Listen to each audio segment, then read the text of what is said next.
Al cierre de una semana intensa para los mercados bursátiles, los inversionistas estuvieron pendientes de los nuevos máximos de las bolsas en Estados Unidos, así como de un eventual acuerdo definitivo en la renegociación del Telecán. Y para esto y más vamos con los ganadores y perdedores del día de hoy. Nos acompañan Jacobo Rodríguez Reyes, director de análisis financiero en Blackstreet Wall Street Capital, y Eugenio Gallegos, analista financiero y bursátil independiente. ¿Qué tal? Muy buenas tardes a los dos. Buenas tardes, Elena. Buenas tardes, Elena. Jacobo.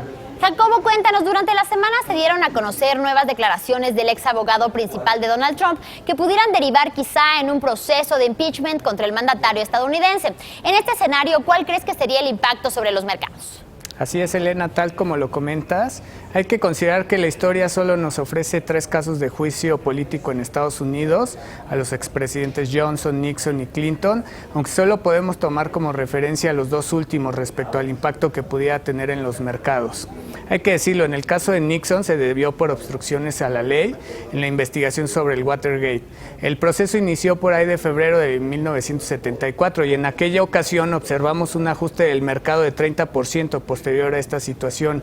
Esto se dio en un periodo de 8 meses, aunque es importante mencionar que este evento coincidió con la crisis de petróleo de 1973. Entonces, los mercados ya traían impactos negativos, pero este caso de juicio político obviamente extendió las pérdidas debido justamente a la incertidumbre que imperaba en ese entonces, ¿no? En agosto de aquel año, Nixon renunció como presidente y 4 meses después comenzó una nueva tendencia alcista en el mercado de Estados Unidos.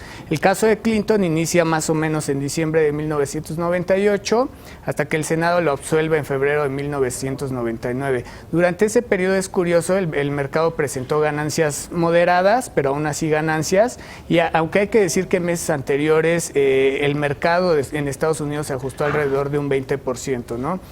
Ya para la situación actual, nosotros consideramos que en caso de que se llegara a concretar un juicio político en caso de Trump, sí pudiera tener un impacto negativo en los mercados y sí sería un pretexto de toma de utilidades generalizada, considerando que algunos sectores pues, ya presentan valuaciones bastante caras, ¿no?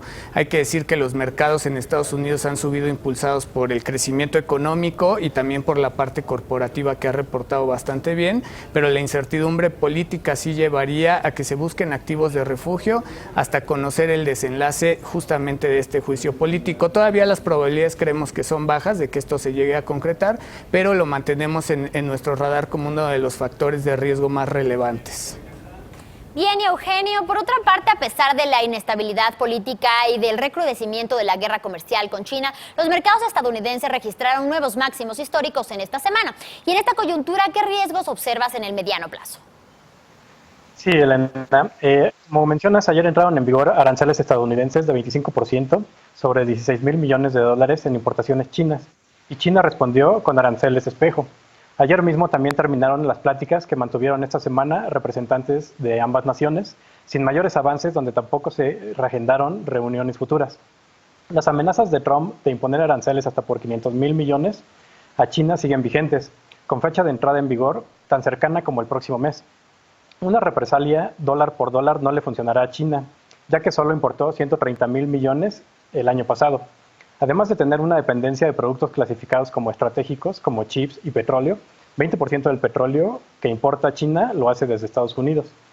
Así que, ¿qué otra alternativa tendrían los chinos? Eso fue lo que se discutió hace un par de semanas en el resort Beidache, donde anualmente se congregan en secreto los líderes políticos chinos con sus contrapartes retiradas y expertos que invitan según los temas del momento. En esta ocasión invitaron a 62 científicos y expertos en los campos aeroespacial, trenes de alta velocidad y semiconductores.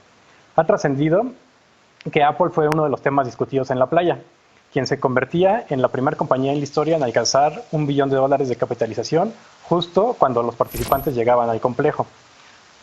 Para Apple, China tiene una doble importancia. Allí se fabrica la mayoría de su hardware y representa el 20% de las ventas de la empresa.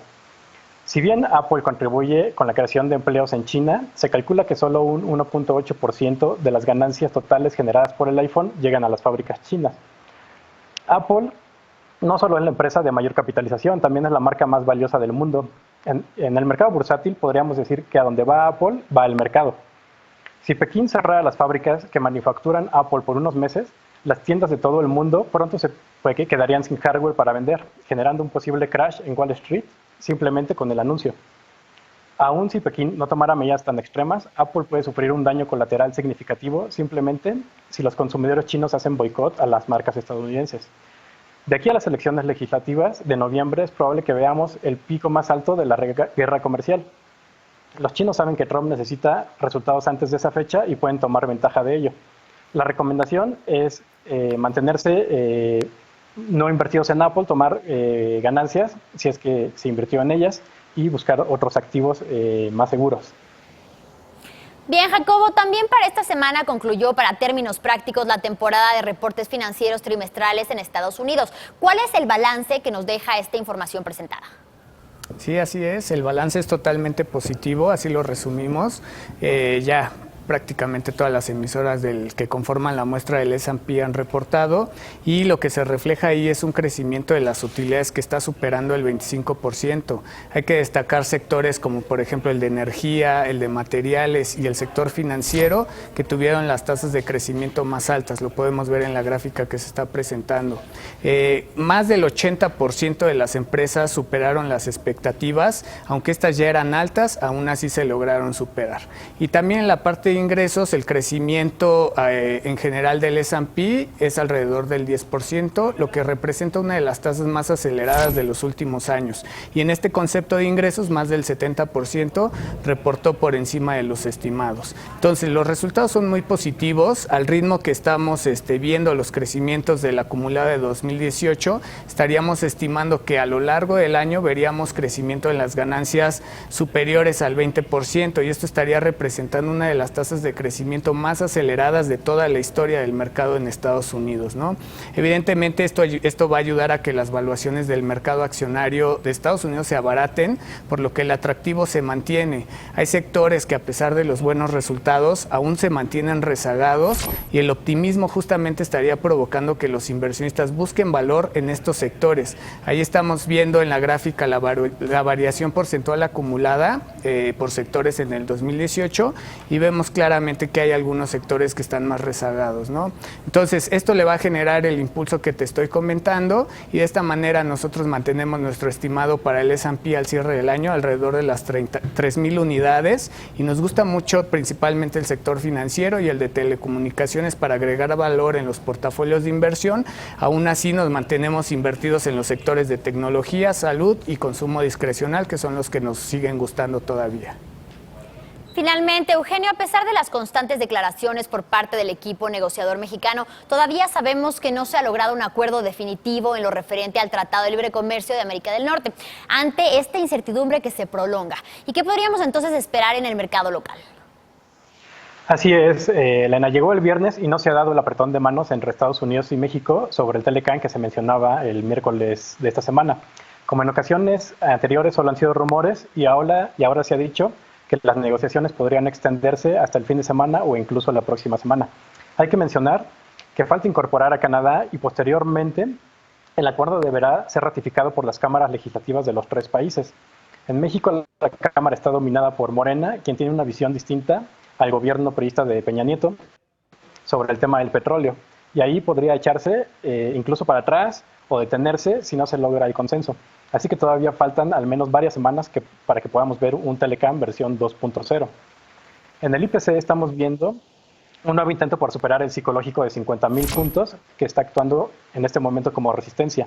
En el primer intento, que fue rechazado, llevó al índice a perder casi 2,000 puntos en solo 5 sesiones, y posteriormente a recuperar los mismos puntos en 4 sesiones, lo que es bastante volátil.